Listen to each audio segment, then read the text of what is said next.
and there was something inside. Jordy bent forward. White stuff had fallen out of a central hollow, white, flaky stuff that looked like Quaker oats.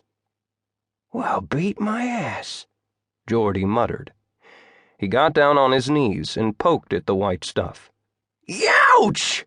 He snatched his fingers away and sucked them, his eyes watering. He was going to have a crop of blisters, just as sure as shit grows under a privy. A series of thunderclaps went off behind him, and Jordy leaped to his feet, looking wildly at the sky. Then he relaxed. It was just the 1-pound crackers they always started the fireworks show with.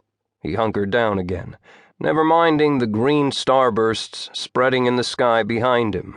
He had his own fireworks to worry about. Jordy wasn't bright. He had a potato face and large, blocky hands that were as apt to hoe up the carrots as the weeds that grew between them, and he got along as best he could. He fixed cars and sold wood, and in the winter he drove Christmas trees down to Boston. Thinking was hard work for him.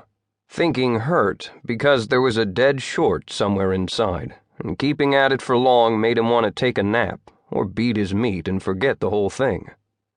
For Jordy, there were 3 types of thinking. Plain thinking, like what you were going to have for supper, or the best way to pull a motor with his old and bulky chainfall. Work thinking, and big thinking.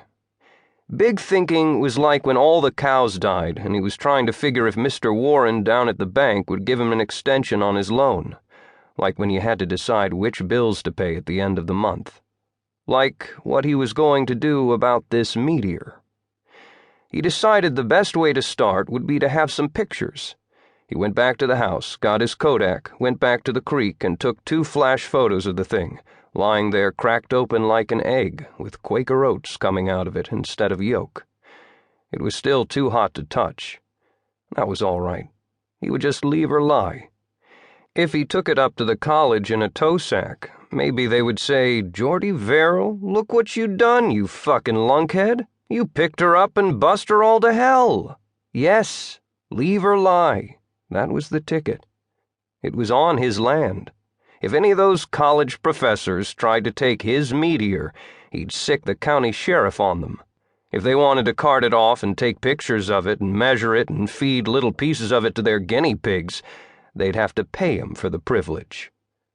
$25 or no meteor," Jordy said. He stood to his full height. He listened. He shoved his chest up against the air. "You heard me. $25. Cash on the nail." Huge, shattering thunderclaps in the sky. He turned around. Lights glared in the sky over town, each one followed by a cannon report that echoed and vaulted off the hills. These were followed by sprays of iridescent color and fractured starburst patterns.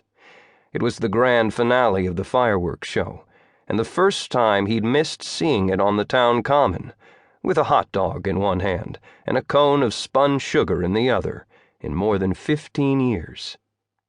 "It don't matter," Jordy shouted at the sky. "I got the biggest damn firework Cleves Mill's ever seen, and it's on my land." Jordy went back to the house and was preparing to go into town when he remembered the drugstore would be closed because of the holiday. There was no way he could start getting his film developed until tomorrow. It seemed like there was nothing to do tonight but go to bed. That thought made him feel discontented, and somehow sure that his luck hadn't changed after all. The gods of chance had been amused to haul him up by the scruff of the neck and show him $25, and had then jammed him right back down in the dirt. After all, Verrill luck was Verrill luck, and you spelled that B-A-D. It had always been that way. Why should it change? Jordy decided to go back out and look at his meteor, half convinced that it had probably disappeared by now.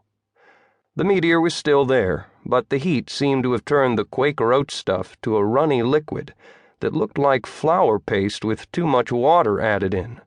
It was seeping into the ground, and it must have been some kind of hot, too, because steam was rising out of the burned crescent of ground beside the creek in little banners.